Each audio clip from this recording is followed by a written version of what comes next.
Alright, guys, chapter 18. Too hot, too cold, just right.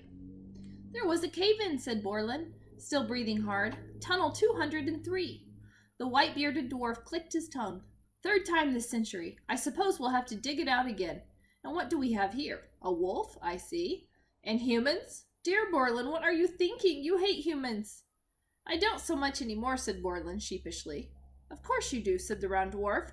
They took your beard, didn't they? Twice, I said. Sorry, guys, I got an itchy nose. Ha! The dwarf seemed greatly amused. I'm Rubald. It's a pleasure to meet you, so long as you don't take me by my beard, he chuckled heartily. Come in before the rest of the tunnel comes down. Borland stepped through the door, followed by Wolf, Goldie, and then me. The ceiling of the entryway was so low I had to hunch over to get in. Eventually it opened up to a larger room just tall enough for me to stand straight, if I didn't mind the roots that dangled from the ceiling brushing the top of my head. The walls were veined with larger tree roots, and so we couldn't be too far underground. This sight made me hungry for sky and open space. Another dwarf stood in the cavern, stirring something in a kettle over a fire.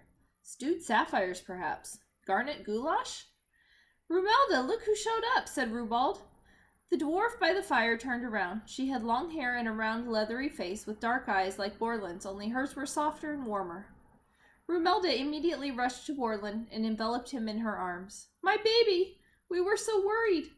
Borland tolerated the hug with as much patience as a wriggly toddler. I'm fine, Mother. Let me go. Your mother! Exclaimed Goldie. Borland's mother looked up at Goldie and her gaze sharpened. Borland, my child, why under earth did you bring humans to our home? You hate humans. They took him by the beard, said Rubald cheerfully. Oh, not again, Rumelda chided. Didn't you learn anything the last time this happened? I've told you every day for over 200 years you mustn't go above ground. Rubald, can't you talk some sense into your son? We can't keep him in the cradle forever, Rumelda, dear, said Rubald. He has to walk on his own 2 feet sometimes, even if it's above ground. But he's frightfully young for such ventures, said Rumelda. Children reach their hundreds, and they think they're all grown up and ready to take on the world. How old are you? Goldie asked. And although I suspected it wasn't very polite to ask, I was curious too. I'm 276, said Borland indignantly. Impossible, protested Goldie. No one can live that long. Huh, said Rubald. I'm 903, and Rumelda's about to crack 1,000. Golly grasshoppers, said Goldie. You're older than trees.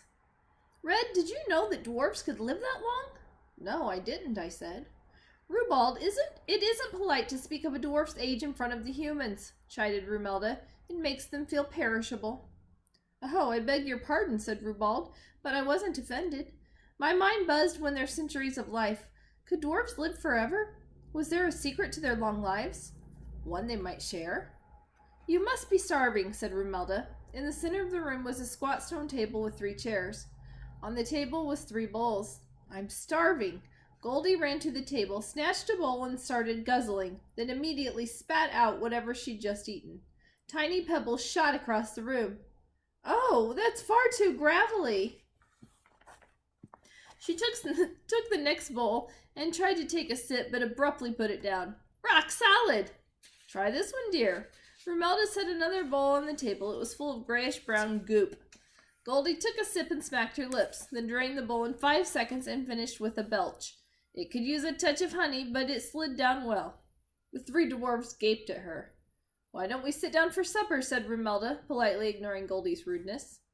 Oh yes, my legs are about to fall off. Goldie flopped herself in one of the chairs and squirmed, then moved to another. She tested all 3 chairs until she settled in a little golden rocker and relaxed. Oh yes, this is perfect.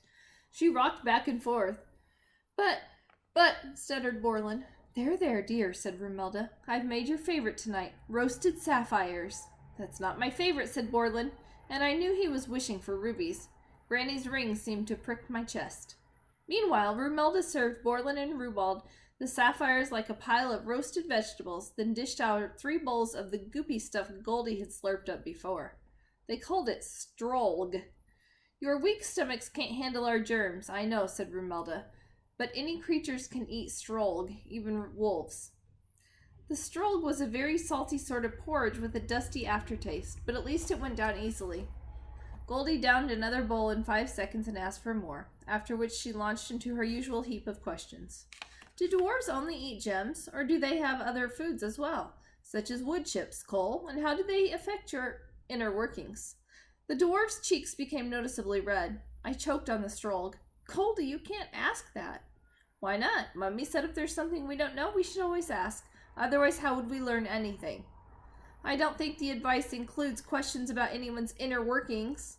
Of course it does. How many living things do you know that can eat rocks? I find it fascinating, Goldie yawned. Excuse me, I'm so sleepy all of a sudden. You're welcome to rest in one of our beds, said Rubald, though you may not find them to your liking. The dwarf beds were actually little alcoves carved right into the walls. Goldie crawled into one and quickly got out. How can anyone sleep there? I can feel the rocks poking me. Works out the kinks in my back, explained Rubald.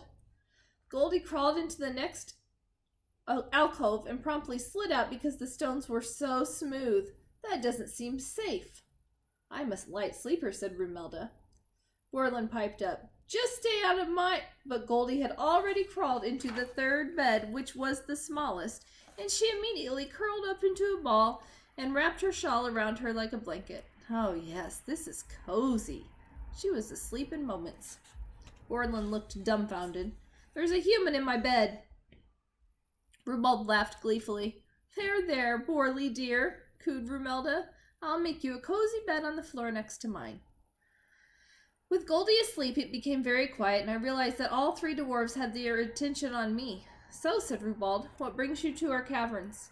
Only a very knowledgeable human would know how to take a dwarf by the beard, and only a very strange request would bring you through our caves. I asked Borland to take me to the enchanted castle, I said, to find the red roses. Rubald nodded. We dwarves have long admired the castle. The gargoyles have ruby eyes, and it's said to be full of magical wonders, such as the red roses that you seek. Then you've used them, I said excitedly. That's why dwarves live so long, isn't it? Oh, it would be perfect knowing that one could use the roses without too many ill effects. Maybe the enchantment was what made the dwarves eat rocks. They would be okay. That would be okay, wouldn't it? Eating rocks in order to live longer seemed a fair trade. Or maybe the roses were what made the dwarves dwarves. Would Granny mind being a dwarf and eating rocks? Would I? But Rubald shook his head. Dwarves have long lives naturally. We've never desired eternal life, and so we don't seek it. Our gems keep us strong for a good long time.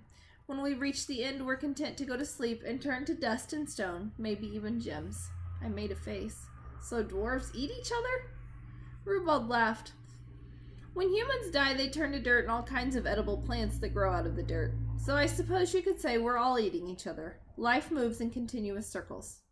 It doesn't feel that way, I said. Not when someone dies. Let me show you something.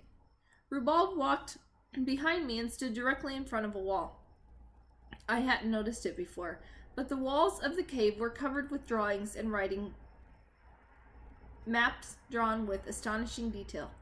There were paths twisting around trees, climbing mountains, and reaching to different destinations, most of which I'd never heard of, such as the boiling bogs and the serpentine seas and the hidden islands. Some paths had written directions such as take 7 leaps to the left after reaching the cliffs, and don't eat the yellow bugs. They're poison. It reminded me of Granny's table with all her recipes etched in the wood. I traced my path to the stream where I had met Borland, down the river and the mountains to the wine well, which was also marked, and then back to the river to where we were now, in dwarf caverns, and most specifically home, marked with a circle and a red X. Farther down the wall I found my home. There was the village, the mine, and even Granny's house, a little cottage labeled the Witch of the Woods. I placed my hand over Granny's house and felt a deep pain of missing her. How much deeper would this hurt if she were gone forever? You humans seem to fear the end of life, said Rubald, as though he were reading my thoughts. It is a curse to you, no? It's not a pleasant thing, I said. If there were a way to keep living, I think that would be better. And so you seek the red roses, said